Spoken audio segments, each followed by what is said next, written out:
Hello friends, welcome back to my YouTube channel Plants, Pots and Bonsai. I am Pranav here.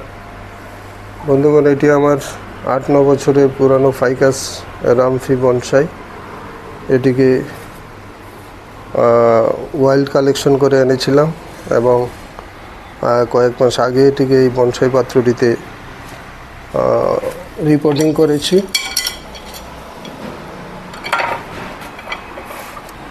তো Ficus রামফি semi deciduous plant, অর্থাৎ সাময়িকভাবে partially এর যে পাতা সেগুলি সময়ে ঝরে যায়। শীতের সময় শীত শেষ হয়ে গেছে, বসন্তের শুরু। এর বেশিরভাগ প্রায় 90% পাতা এর ঝরে গেছে।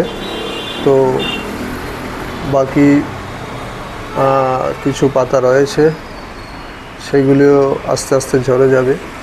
তো আপনারা ক্লোজ করে দেখলে দেখতে পাবেন প্রতিটি ব্রাঞ্চের আগাতে সবুজ যে কুঁড়ি সেগুলি বেরিয়ে গেছে। এই সবুজ কুঁড়িগুলি কিছুদিন পর ব্রাস্ট হয়ে যাবে, অর্থাৎ এর থেকে পাতা বেরিয়ে যাবে। তো ফেব্রুয়ারি মাস হলো গাছের রিপোর্টিং এবং প্রুনিংয়ের জন্য আদর্শ সময়। বিশেষ করে এই ফাইকাস রামফি বা ফাইকাস রিলিজিয়াসা, এই ধরনের যেগুলি বট জাতীয় গাছ আমাদের ভারতীয় উপমহাদেশে, সেগুলির ভালো সময়। এর থেকে পাতা বেরিয়ে গেলে, এগুলি ব্রাস্ট হয়ে গেলে তখন এগুলিকে আবার প্রুনিং করলে নতুন পাতা বেরোতে আরও সময় বেশি লাগবে, অর্থাৎ সাইকেলটা পিছনে চলে যাবে। তাই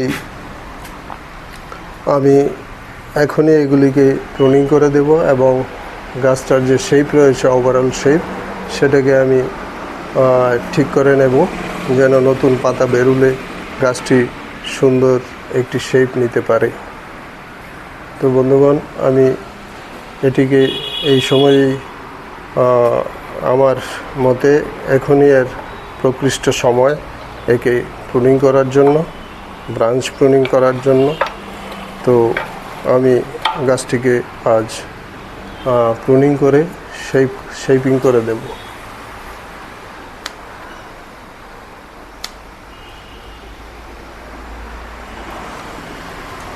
আমি মোটামুটি র্যান্ডমলি এর ব্রাঞ্চগুলিকে প্রুনিং করে দেব।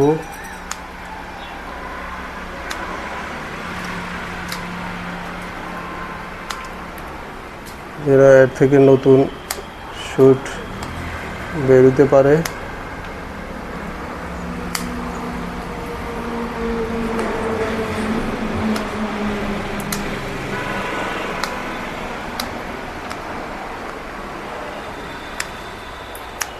প্রতিটি ব্রাঞ্চের মাথাতেই সবুজ যে শুট সেটা বেরিয়ে গেছে, অর্থাৎ গাছটি ঠিকঠাক কন্ডিশনেই রয়েছে, কোনো অসুবিধা নেই।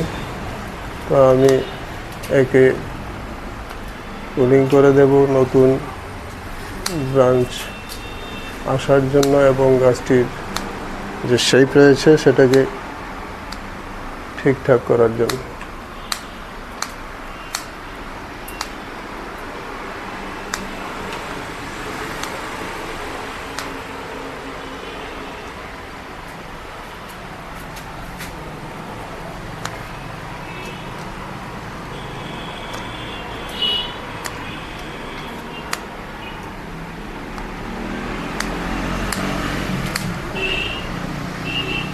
এই পুরানো শুটগুলি থেকে ব্রাঞ্চ বেরোলে সেগুলি এত ভালো হবে না, সেগুলি গ্রোথ এতটা ভিগোরাস হবে না।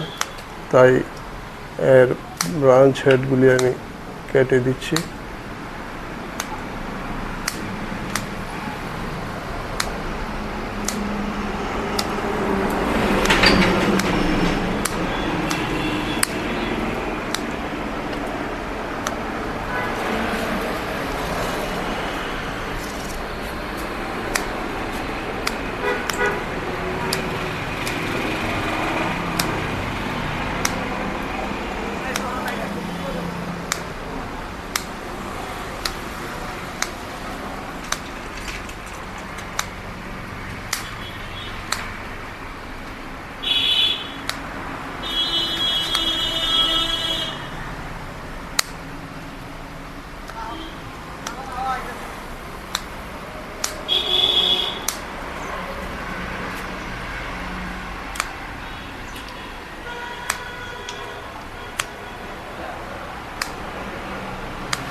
তো এইভাবে আমি গাছটিকে একটি স্ট্রাকচারাল প্রুনিং করে নিলাম, এর একটা ওভারঅল শেপ আমি দিয়ে দিলাম।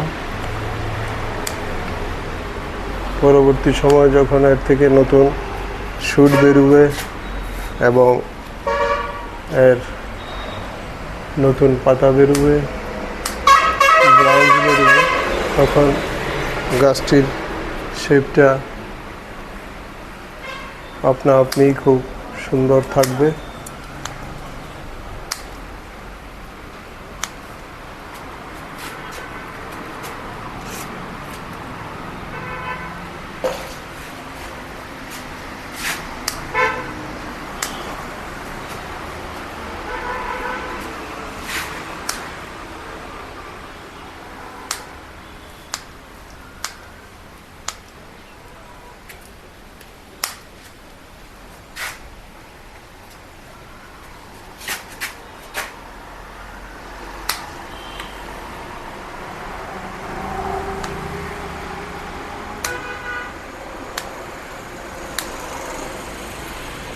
একে একটি আমব্রেলা শেপ আমি দিয়ে দিলাম স্ট্রাকচারাল প্রুনিং করে। আশা করি 2 থেকে 3 সপ্তাহের মধ্যে এতে নতুন পাতা এবং কুঁড়ি গাছটিতে এসে যাবে। তখন অবশ্যই এর ছবি, এর ভিডিও আপনাদের সঙ্গে আমি আবার নতুন করে শেয়ার করব। যারা ভিডিওটি ভালো লাগলে ভুলবেন না, যারা নতুন দর্শক চ্যানেলটিকে সাবস্ক্রাইব করে রাখতে পারেন, তাহলে সব ধরনের ভিডিওর নোটিফিকেশন পেয়ে যাবেন। ভিডিওটি দেখার জন্য অনেক ধন্যবাদ। আজ এখানেই শেষ করছি। নমস্কার।